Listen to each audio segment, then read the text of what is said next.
22 kilometre चली चली गले अभियोग करने तापुड़ी छात्र छात्री जिलापाल अभियोग करने को चली चली जाइछन्ति छात्र।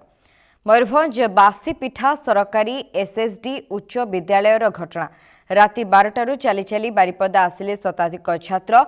हॉस्टेल अव्यवस्था विषय जिलापाल अभियोग कर बारिपदा उपजिलापाल दयासिंधु परिड़ा पहुंची बुझासुझा करिसेंति। 22 किलोमीटर चली चली गले 116 छात्र जिलापाल अभियोग करने को चली चली गले छात्र। मयूरभंज बासीपिठा सरकारी एसएसडी उच्च विद्यालयर घटना राति 12 चली चली बारिपदा आसिछन्ति शताधिक छात्र। हॉस्टेल अव्यवस्था विषय जिलापाल अभियोग करने छात्र माने चली चली आसिथिबा सूचना रही। बारिपदा उपजिलापाल दयासिंधु परिड़ा पहुंची सेमानकु बुझासुझा करिसेंति।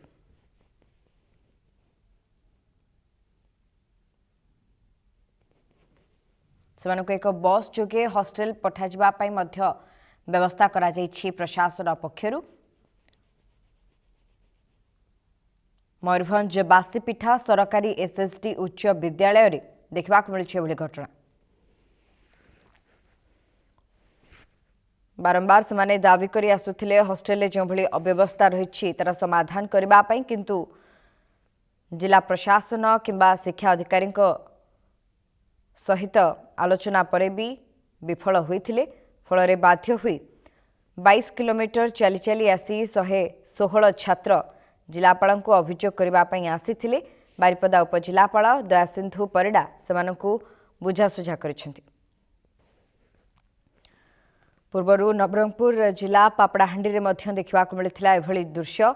हॉस्टेल रे छात्र मानकु सठिक खाद्य दिया जाउ नथिबा अभियोग करी सेमाने मध्य चली चली आसीथिले। समान चित्र वर्तमान मयूरभंज बासीपिठा सरकारी एसएसडी उच्च विद्यालयर छात्र मानकर अभियोग रही। अधिक सूचना पे फोन लाइन जोड़ी होती प्रतिनिधि असित षडंगी। असित 22 किलोमीटर छात्र मानकु चली चली आसी जिलापाल अभियोग करने पड़ी 116 जन छात्र आसी। प्रकृत घटनाक्रम कौन रही हॉस्टेल कौन अव्यवस्था रही? निश्चित शुभस्मिता देखो प्रथम जो व्यवस्था को नहीं गोटे बड़ प्रश्नवाची सृष्टि होती। प्रथम आम पूरा घटना को जीवा पूर्व व्यवस्था उपर जब आलोचना करवा शुभस्मिता देखो घटनाक्रम जहाँ आम पाखे सूचना रही 116 जन जो छात्र रही राति 12टार से हॉस्टेल बाहरी। तेणु राति 12टार जो हॉस्टेल बाहर शिक्षक बा प्रधान शिक्षक बा हॉस्टेल जो वार्डेन रही पाखे सकाल सुधा किसी खबर नहीं।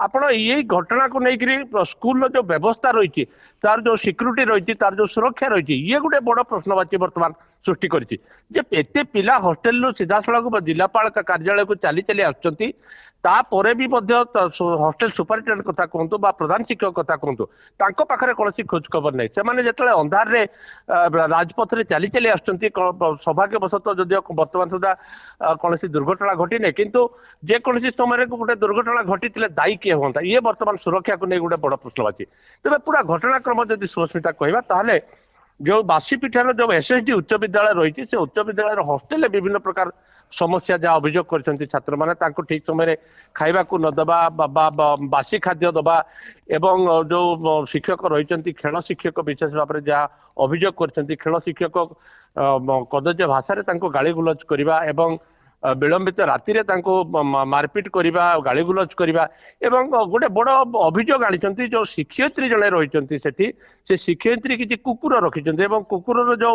मलमूत्र रही सफा करने हॉस्टेल पिला बाध्य करा तमाम प्रसंग जो रही अभियोग रही छात्र मैंने से बाध्य राति 12टार बाहरी हॉस्टेल एवं चली चली से 22 किलोमीटर उपर से चली चली आसिक जिलापाल कार्यालय को पहुंची जिलापाल जदि अनुपस्थित आज रही कार्यालय से सीधा सड़क भिडियो कॉल छात्र मान सहित आलोचना कर घटनास्थल उपजिलापाल रही एडीएम रही छात्र मान बुझासुझा कर सब बड़ प्रश्न मुझे कथा कहते सुस्मिता जे पिला माने जो राति 12टार हॉस्टेल बाहर 116 जन पिला जड़े नुहे कि अध्ययन 116 जन पिला राति 12टार जो हॉस्टेल बाहर बाबद ତାଙ୍କର ଶିକ୍ଷକ କଥା କୁହନ୍ତୁ, ୱାର୍ଡେନ କଥା କୁହନ୍ତୁ, ପ୍ରଧାନ ଶିକ୍ଷକ କଥା କୁହନ୍ତୁ, କାହାରି ପାଖରେ କିଛି ଖୋଜ ଖବର ନାହିଁ। ଇଏ ଗୋଟେ ସୁରକ୍ଷାକୁ ନେଇ ଗୋଟେ ହଷ୍ଟେଲର ବ୍ୟବସ୍ଥାକୁ ଏବଂ ସୁରକ୍ଷାକୁ ନେଇ ଗୋଟେ ବଡ ପ୍ରଶ୍ନବାଚୀ ସୃଷ୍ଟି କରୁଛି। ଶୁଭସ୍ମିତା, ତେବେ ଏନେ ଉପଜିଲ୍ଲାପାଳ ସେମାନଙ୍କୁ ବୁଝାସୁଝା କରିଥିବା ନେଇ ଖବର ରହୁଛି। ଅସିତ, କଣ ଆଲୋଚନା କରାଯାଇଛି ଏବଂ ଛାତ୍ରଛାତ୍ରୀମାନଙ୍କ ଦାବି କେତେ ଦୂର ପୂରଣ ହେବ ବୋଲି ସେମାନେ ଭାବିଛନ୍ତି? ଦେଖନ୍ତୁ ଶୁଭସ୍ମିତା, ମୟୂରଭଞ୍ଜ ଜିଲ୍ଲା ଯଦି କଥା କହିବା, ଜିଲ୍ଲାରୁ ପୂର୍ବରୁ ଏଭଳିଆ ଅନେକ ଛାତ୍ର ହଷ୍ଟେଲର ଯୋଉ ବ୍ୟବସ୍ଥା ରହିଛି ସେମାନେ ଚାଲି ଚାଲି ଆସିଛନ୍ତି ଏବଂ ଜିଲ୍ଲାପାଳ ନିକଟରେ ମଧ୍ୟ ଅଭିଯୋଗ କରିଛନ୍ତି। ତା ପରବର୍ତ୍ତୀ ପର୍ଯ୍ୟାୟରେ ତାର ଫଳାଫଳ କଣ ହେଲା, ତାକୁ ତଦନ୍ତ ପ୍ରକ୍ରିୟା କଣ ହେଲା, ତା ବିଶେଷ ଫଳାଫଳ କିଛି ଜଣାପଡେନି। ତେବେ ଉପଜିଲ୍ଲାପାଳ ଭରସା ଦେଇଛନ୍ତି ତାଙ୍କୁ ଘଟଣା ପୁରା ତଦନ୍ତ ହବ, କୋଉ ପ୍ରକାର ଖାଦ୍ୟ ସେଠି ଦିଆଯାଉଛି, କଣ ପାଇଁ ଦୁର୍ବ୍ୟବହାର କରାଯାଉଛି, ଗାଳି ଗୁଲଜ ଏ ତ ତମାମ ଘଟଣାର ଗୋଟେ ତଦନ୍ତ ହବ ବୋଲି ଉପଜିଲ୍ଲାପାଳ ତାଙ୍କୁ ଭରସା ଦେଇଛନ୍ତି। କିନ୍ତୁ ଶୁଭସ୍ମିତା, ମୁଁ ଯୋଉ କଥା ଆପଣଙ୍କୁ କହୁଥିଲି ଯେ ପୂର୍ବରୁ ଏଇଭଳିଆ ଅନେକ ଘଟଣା ଘଟିଛି ମୟୂରଭଞ୍ଜ ଜିଲ୍ଲାରେ। ତେବେ ତାର ଯୋଉ ତଦନ୍ତ ରିପୋର୍ଟ ବା ତଦନ୍ତର ଫଳାଫଳ କୁଆଡେ ଯାଇଛି ତା ବର୍ତ୍ତମାନ ସବିଶେଷ ତଥ୍ୟ କାହାରି ପାଖରେ ନାହିଁ। ତେବେ ୟାର ଯୋଉ ତଦନ୍ତ ରିପୋର୍ଟ କେତେ ସୁଫଳ ମିଳିବ ବା ତଦନ୍ତ ରିପୋର୍ଟ କଣ ହବ, ଇଏ ଗୋଟେ ବଡ ପ୍ରଶ୍ନବାଚୀ ଜିଲ୍ଲା ପ୍ରଶାସନ ଉପରେ ବର୍ତ୍ତମାନ ସୃଷ୍ଟି କରୁଛି। ତେଣୁ ନିଶ୍ଚିତ ଆଶା କରିବା ଯେ ଛାତ୍ରଛାତ୍ରୀ ମାନଙ୍କର ସମସ୍ୟାର ସମାଧାନ ହଉ, କାରଣ ଏଠି ଅଷ୍ଟମ ନବମ ଶ୍ରେଣୀର ଛାତ୍ର ମଧ୍ୟ ରହିଛନ୍ତି। ଆସନ୍ତା ବର୍ଷକୁ ତାଙ୍କର ଗୋଟେ ବଡ ପରୀକ୍ଷା ରହିଛି। ତେଣୁ ସେମାନେ ମଧ୍ୟ ହଷ୍ଟେଲରେ ଭଲ ଭାବରେ ରୁହନ୍ତୁ। ଆମେ ଚାହିଁବା ଯେ ଉପଜିଲ୍ଲାପାଳ ଘଟଣାସ୍ଥଳକୁ ଯାଆନ୍ତୁ, ଜିଲ୍ଲାପାଳ ଯାଆନ୍ତୁ ଏବଂ ପୁରା ସମସ୍ୟା ଶୁଣନ୍ତୁ ପିଲାମାନଙ୍କର ଏବଂ ତାର ସମାଧାନ ଦିଗରେ ନିଶ୍ଚିତ ଦୃଢ ପଦକ୍ଷେପ ନିଅନ୍ତୁ, ଇଏ ଆଶା ରଖିବା ଆମେ।